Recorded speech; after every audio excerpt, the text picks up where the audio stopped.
ഞാൻ ഭാരം ചുമന്നും രോഗം സഹിച്ചും മിഴിനീരു തൂകി ഞാൻ മുള്ളിൽ കുടുങ്ങി കരയും ഒരു പാപമാണി ഞാൻ. എന്നെ തിരക്കി തേടി വരുവാൻ പ്രിയനേശു നീ മാത്രം.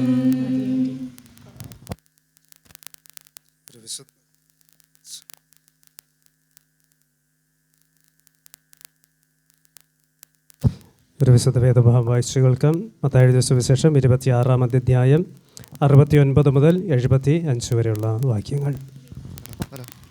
എന്നാൽ പത്രോസ് പുറത്ത് നടുമുറ്റത്തിരുന്നു. അവൻ്റെ അടുക്കൽ ഒരു വേലക്കാരത്തി വന്നു.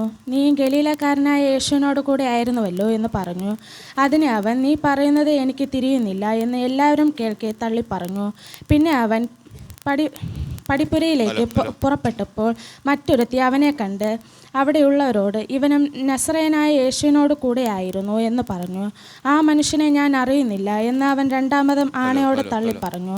അല്പനേരം കഴിഞ്ഞിട്ട് അവിടെ നിന്നവർ അടുത്തു വന്നു പത്രോസിനോട്, നീയും അവരുടെ കൂട്ടത്തിലുള്ളവൻ സത്യം, നിന്റെ ഉച്ചാരണവും നിന്നെ വെളിവാക്കുന്നു വല്ലോ എന്ന് പറഞ്ഞു. അപ്പോൾ അവൻ, ആ മനുഷ്യനെ ഞാൻ അറിയുന്നില്ല എന്ന് പ്രാകുവാനും ആണയിടുവാനും തുടങ്ങി. ഉടനെ കോൾ പുറത്തുപോയി അതിദുഃഖത്തോടെ കരഞ്ഞു. ആമേൻ. പ്രിയമുള്ളവരെ, ക്രൂശിൻ്റെ വഴിയിലെ 3-ാമത്തെ ഇടത്താളത്ത് നാം ആയിരിക്കുമ്പോൾ നാം ഇന്ന് ആരുടെ പക്ഷത്ത് ആണ് എന്നുള്ള ചോദ്യം നമ്മൾ ചോദിക്കേണ്ടതായിട്ടുണ്ട്. കർത്താവിനോടൊപ്പം യാത്ര ചെയ്ത കർത്താവിൻ്റെ ശിഷ്യനായ ശിമോൻ പത്രോസിനോടുകൂടെ ചോദിച്ച ചോദ്യം എങ്ങനെയാണ്? നീയും അവനോടുകൂടെ ഉള്ളവൻ അല്ലയോ?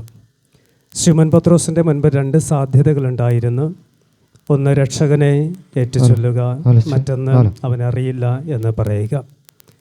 ശിമോൻ പത്രോസ് തിരഞ്ഞെടുത്തത് ലോകത്തിൻ്റെ ഇമ്പങ്ങളോടൊപ്പം ചേർന്നുള്ള അറിയില്ല എന്ന ഒരു ശബ്ദം മാത്രമായിരുന്നു.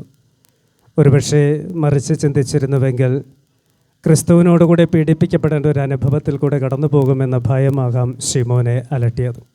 പ്രിയമുള്ളവരെ, ഭയത്തിൻ്റെ മധ്യേയും ഞാൻ ആരുടെ പക്ഷത്ത് ആണ് എന്നുള്ള ആത്മപരിശോധന ചെയ്ത് കർത്താവിൻ്റെ ക്രൂശിൻ ചുവട്ടിൽ രക്ഷയുടെ പക്ഷത്ത് നിൽക്കുവാനായിട്ട് നമുക്ക് ശക്തമായി പ്രാർത്ഥിക്കാം. ക്രൂശ് നമുക്ക് നൽകപ്പെടുന്ന രക്ഷയുടെ സന്ദേശം ഉൾക്കൊള്ളുമ്പോഴും പീഡനങ്ങളുടെയും സഹനങ്ങളുടെയും ത്യാഗങ്ങളുടെയും അനുഭവങ്ങളിലൂടെയൊക്കെ കടന്നു പോകേണ്ടതായിട്ട് വരും. അവിടെയൊക്കെ പതറിപ്പോകാതെ ഞാൻ ക്രിസ്തുവിനുള്ളവനാണ്, ക്രിസ്തുവിൽ ജീവിക്കുന്നവനാണ്, ക്രിസ്തുവിൻ്റെ മകനാണ്, ക്രിസ്തുവിൻ്റെ മകളാണ് എന്ന ഉത്തമബോധ്യത്തോടുകൂടെ തിരഞ്ഞെടുക്കാം ജീവൻ്റെ വഴി. അതിന് ദൈവത്തിൻ്റെ ആത്മാവിനാൽ നമ്മെ സഹായിക്കട്ടെ. ആമേൻ. തലക വണങ്ങാം. നമുക്ക് ദൈവത്തോട് പ്രാർത്ഥിക്കാം. സഭാ പ്രസിഡന്റ് നമ്മെ പ്രാർത്ഥനയിൽ നയിക്കുന്നതാണ്.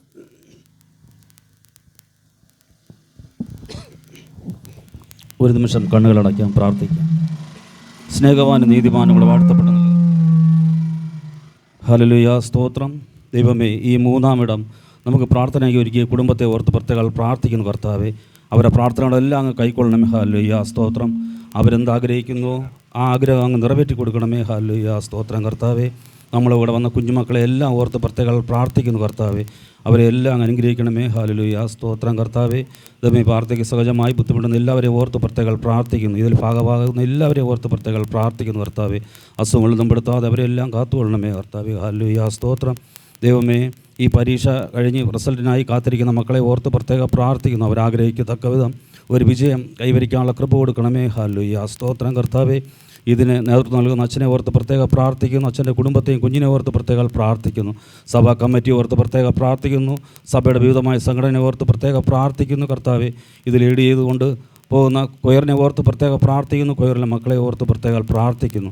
ഇപ്പം എല്ലാവരെയും ഓർത്ത് പ്രത്യേകം പ്രാർത്ഥിക്കുന്നു. അങ്ങയുടെ കൃപ കൊണ്ട് നിറയ്ക്കണമേ. ഹല്ലേലൂയ, സ്തോത്രം. അങ്ങ് ഈ മരിച്ച് ഈ മരണവേളയിലും ഈ പ്രാർത്ഥന നയിക്കുവാനും നമ്മളും ഈ പ്രാർത്ഥനയിൽ ഭാഗമാക്കുവാനും തന്ന കൃപയോർത്ത് നന്ദി പറയുന്നു. ഹല്ലേലൂയ, സ്തോത്രം. അങ്ങ് സഹിച്ച ഈ സഹനത്തിൻ്റെ കഷ്ടപ്പാട് നമ്മൾ മനസ്സിലാക്കി ദൈവമേ നല്ല രീതിയിൽ ജീവിച്ച് മുന്നേറുവാനുള്ള കൃപ എല്ലാവരിലും ഏകണമേ. ഹല്ലേലൂയ, സ്തോത്രം. എല്ലാവരെയും ഓർത്ത് പ്രത്യേകം പ്രാർത്ഥിക്കുന്നു. അങ്ങയുടെ അനുഗ്രഹത്താൽ നിറയ്ക്കണമേ. പ്രാർത്ഥിച്ച കാര്യങ്ങളെല്ലാം കൂടെ ഇരിക്കണമേ. പ്രാർത്ഥന കിട്ടുന്നതിനായി സ്തോത്രം. യേശുവിൻ നാമത്തിൽ തന്നെ ആമേൻ. പിതാവേ, തിരുനാൾ തിരുരാജ്യം വരണമേ.